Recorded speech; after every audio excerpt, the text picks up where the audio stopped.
لا اقسم بیوم القیامہ، تمہارے خیالات غلط ہیں، میں قیامت کی قسم کھاتا ہوں۔ تو فرمایا فلا اقسم بمواقع النجوم، وقع یقع کے کیا معنی ہے؟ اور یہ سورت کون سی؟ واقعہ، اذا وقعت الواقعہ، وقع گر جانا، پڑ جانا، یہ ستاروں کے ڈوبنے کی جگہ ہے۔ فلا اقسم بمواقع النجوم وانه لقسم لو تعلمون عظیم، اور اگر تم جانو تو یہ بہت بڑی قسم ہے جو ہم نے کھائی ہے۔ اس وقت کا انسان کیا سمجھتا کہ ستارے کہاں جاتے ہیں، کہاں غروب ہوتے ہیں، کہاں گرتے ہیں؟ آج ہمیں معلوم ہے۔ سورہ حامیم سجدہ میں جو کہا گیا ہے سنریہم آیاتنا فی الآفاق وفی انفسہم حتی یتبین لہم انہ الحق، ہم انہیں اپنی نشانیاں دکھائیں گے آفاق و انفس میں، یہاں تک کہ یہ بات واضح ہو جائے گی کہ قرآن حق ہے۔ آج ہمیں معلوم ہے خلا میں بلیک ہولز ہیں، اور یہ بلیک ہولز بڑے بڑے ستاروں کے پچکنے سے، پچک جانے سے پیدا ہوئے، اور جب وہ بڑے ستارے پچکتے ہیں، جو خلا پیدا ہوتا ہے، ویکیوم، اس میں بڑی طاقت ہوتی ہے، اس کے پاس سے کوئی سیارہ، کوئی ستارہ گزر جائے اسے کھینچ لیتا ہے قبر کے اندر۔ یہ بلیک ہولز کا تصور۔ اسی لیے اللہ نے اس وقت کے لوگوں کے لیے کیا کہا؟ فلا اقسم بمواقع النجوم وانہ لقسم لو تعلمون عظیم، انہ لقرآن کریم، یہ بہت باعزت قرآن ہے، فی کتاب مکنون، ایک چھپی ہوئی کتاب میں ہے، لا یمسہ الا المطہرون، اسے چھو ہی نہیں سکتے مگر انتہائی پاک ہستیاں۔ اس کے کیا معنی ہے؟ پہلی بات تو ہمیں معلوم ہو گئی، مراد فرشتے ہیں، بے ایدی سفرۃ کرام بررہ، اسی کی شرح ہو رہی ہے نا۔ اسی سے ایک فقہی مسئلہ نکالا گیا کہ بغیر وضو کے ہاتھ نہ لگاؤ، لیکن اس کا اصل مفہوم کیا ہے وہ سمجھیے۔ قرآن کی روح تک کوئی نہیں پہنچ سکتا جب تک کہ تزکیہ نفس نہ ہو گیا۔ اگر حب مال، حب دنیا، حب جاہ، حب شہرت، اگر یہ تمام محبت میں دل سے نکل نہ جائیں تو قرآن کی روح تک آپ کی اپروچ نہیں ہوگی۔ مولانا روم نے کہا ہے، اگرچہ ذرا میں سمجھتا ہوں کہ انہوں نے بہت سخت الفاظ استعمال کیے ہیں، ماز قرآن مغزہا برداشتے استخاں پیش سگا انداختے، ہم نے قرآن سے اس کا مغز لے لیا ہے، جو ایسنس ہے وہ کھینچ لیا ہے، ہڈی کا گودا جو ہے وہ ہم نے نکال لیا ہے، ہڈیاں ہم نے پھینک دی ہیں کتوں کے سامنے جو لڑ رہے ہیں۔ علم کلام کا مسئلہ ہے صفات حق حق سے جدا یا عین ذات، قرآن مخلوق ہے یا نہیں ہے، غیر مخلوق، اور بڑے بڑے ہو رہے ہیں اس کے اوپر، یہ کتے لڑ رہے ہیں ان ہڈیوں کے اوپر۔ ہم نے اس میں سے اصل شے نکال لی، وہ کیا ہے؟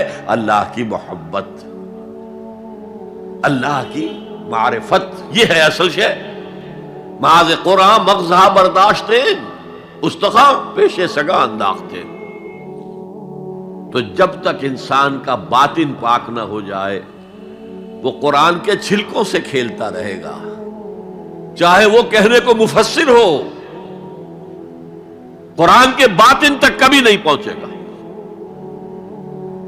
فی کتاب مکنون لا یمسہ الا المطہرون تنزیل من رب العالمین، یہ تھوڑا تھوڑا کر کے اتارا گیا ہے رب العالمین کی طرف سے۔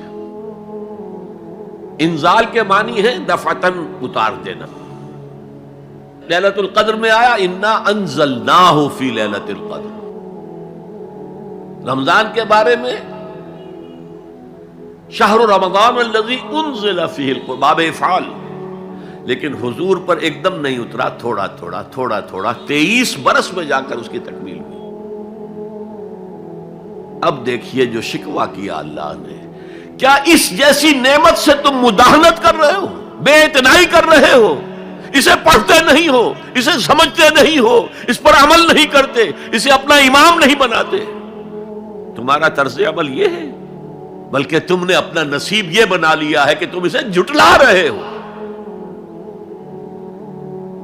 غور کیجئے، جھٹلانا جو ہے دو طرح کا ہے۔ ایک ہے زبان سے کہنا کہ یہ نہیں ہے، کوئی اللہ کا کلام نہیں ہے، یہ قرآن وغیرہ جھوٹ، سب اساطیر الاولین ہیں، یہ محمد نے گھڑ لیا ہے وغیرہ وغیرہ، جھٹلانا ہو گیا۔ ایک جھٹلانا ہے عمل سے جھٹلانا، مان تو لیا اللہ کا کلام ہے لیکن اس کی حرام کردہ شے کو اپنے لیے حلال کیا ہوا ہے۔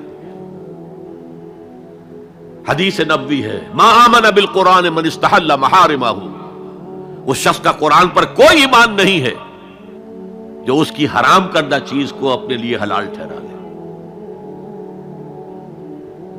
اس اعتبار سے غور کیجئے، اور اس کی مثال بھی دی ہوئی ہے سورہ جمعہ میں، مثل الذین حملوا التوراۃ ثم لم يحملوها كمثل الحمار يحمل اسفارا بئس مثل القوم الذین کذبوا بآیات اللہ واللہ لا يهدی القوم الظالمین۔ مثال ان لوگوں کی جو حامل تورات بنائے گئے تھے اور پھر انہوں نے اس کی ذمہ داری کو ادا نہیں کیا، اسے قائم نہیں کیا، اس کے احکام پر عمل نہیں کیا۔ جیسے فرمایا ہے سورہ اعراف میں، قل یا اہل الکتاب، کہہ دیجئے اے نبی صلی اللہ علیہ وسلم، اے کتاب والو، لستم علی شیء حتی تقیموا التوراۃ والانجیل وما انزل الیکم من ربکم، تمہاری کوئی حیثیت ہماری نگاہ میں نہیں ہے، تمہارا منہ نہیں ہے کہ ہم سے دعا کرو جب تک کہ تم تورات اور انجیل کو اور جو کچھ نازل کیا گیا تمہاری طرف اسے قائم نہیں کرتے۔ آج اللہ ہماری دعائیں نہیں سنتا، 30 لاکھ جا کر حج کرتے ہیں، دنیا کے حالات میں کوئی ذرہ برابر فرق آتا ہے؟ اول تو حرام کی کمائی سے حج ہو رہا ہے، تو حج ہے ہی نہیں سرے سے۔ جو کچھ کرتے گئے تھے سودی کاروبار، وہی آ کر دوبارہ شروع کر دیا۔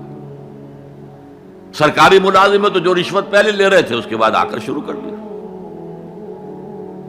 یہ کیا ہے؟ یہ تکذیب بالعمل ہے، جھٹلانا ہے۔ تم نے اپنا نصیب یہ بنا لیا ہے کہ تم قرآن کو جھٹلا رہے ہو، جیسے کہ انہوں نے جھٹلایا تھا۔ مثل الذین حملوا التوراۃ ثم لم يحملوها كمثل الحمار يحمل اسفارا، ان کی مثال ان گدھوں کی سی ہے جن پر کتابوں کا بوجھ لاد دیا گیا۔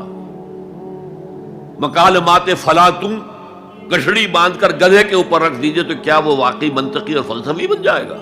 یہ مثال اللہ دے رہا ہے۔ اور یہ مثال کیوں دی گئی ہے؟ اس آئینے میں ہمیں ہماری تصویر دکھائی گئی ہے۔ تم اگر قرآن کا حق ادا نہیں کر رہے تو تمہاری مثال وہی ہے جو یہود کی تھی۔ بئس مثل القوم الذین کذبوا بآیات اللہ، بری مثال ہے اس قوم کی جس نے اللہ کی آیات کو جھٹلایا۔ تو زبان سے تو یہودیوں نے کبھی نہیں جھٹلایا تورات کو، عمل سے جھٹلایا ہے۔ یہ وہ 5 مقامات ہیں جن میں اللہ تعالیٰ نے خود اپنے کلام کی ثنا بیان کی ہے، تعریف کی ہے، اس کی عظمت کو بیان کیا۔ اب میں آپ کے سامنے ایک حدیث رکھنا چاہتا ہوں، حضور نے کیا فرمایا۔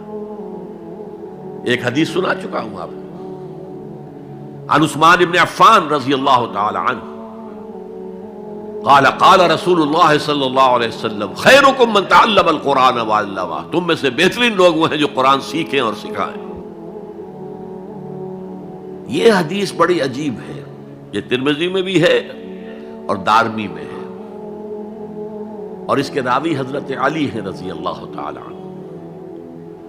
عن علی رضی اللہ عنہ قال، حضرت علی فرماتے ہیں انی سمعت رسول اللہ صلی اللہ علیہ وسلم یقول، میں نے سنا اللہ کے رسول صلی اللہ علیہ وسلم کو یہ کہتے ہوئے، انہا ستکون فتنۃ، ان قریب ایک بہت بڑا فتنہ رونما ہوگا۔ حضرت علی فرماتے ہیں قلت، میں نے عرض کیا مل مخرج منہا یا رسول اللہ، اے اللہ کے رسول یہ فرمائیے اس فتنے سے بچنے کا، نکلنے کا راستہ کون سا ہوگا؟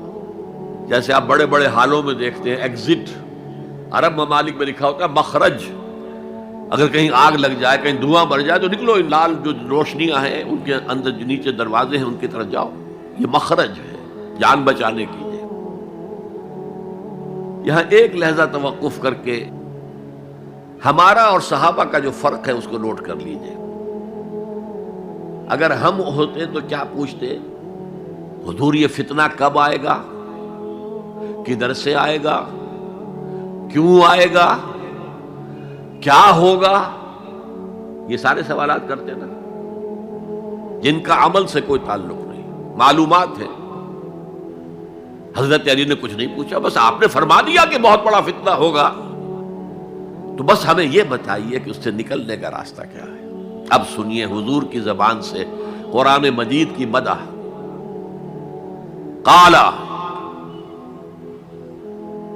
کتاب اللہ، فتنوں سے بچانے والی اللہ کی کتاب ہے۔ فیہ نبأ ما قبلکم، اس میں تم سے پہلے جو تھے ان کی بھی خبریں ہیں، قوم نوح اور قوم عاد اور قوم ثمود اور قوم مدین اور آل فرعون اور سدوم اور عمورہ کی بستیوں کے حالات ہیں کہ نہیں؟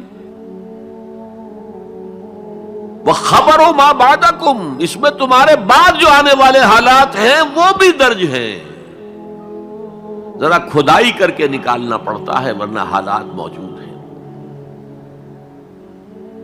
ایک اوپر کی چیز ہے، سامنے کی چیز ہے، ایک ذرا اندر سے کھدائی کر کے، لیکن یہ کہ حضور فرما رہے ہیں خبرو ما بعدکم وحکم ما بینکم، اور جو بھی اختلافات تمہارے درمیان ہوں گے ان کا فیصلہ بھی اس کتاب میں موجود ہے۔ کاش کہ ہم اپنے مذہبی اختلافات کو رفع کرنے کے لیے قرآن کی طرف رجوع کریں، جو حبل اللہ ہے، واعتصموا بحبل اللہ جميعا ولا تفرقوا۔ تو فرمایا کتاب اللہ فیہ نبأ ما قبلکم وخبر ما بعدکم وحکم ما بینکم، هو الفصل لیس بالحزل، وہ فیصلہ کن کلام ہے، ایسے ہی یابہ گوئی نہیں ہے، یہ قرآن کی آیات ہے۔ انہ لقول فصل وما هو بالحزل، سورہ تاریخ کے اندر آیا، تاریخ میں هو الفصل لیس بالحزل من ترکہ من جبار قسمہ اللہ، اگر کوئی جبار شخص اپنی سرکشی میں اس قرآن کو ترک کر دے گا اللہ اسے پیس کر رکھ دے گا۔ وَمَنِ ابْتَغَى الْهُدَى فِي غَيْرِهِ أَضَلَّهُ اللَّهُ، اور جو کوئی ہدایت حاصل کرنا چاہے گا قرآن کے سوا کسی اور چیز سے، اللہ اسے لازماً گمراہ کرے گا۔ کتاب ہدایت تو یہ ہے۔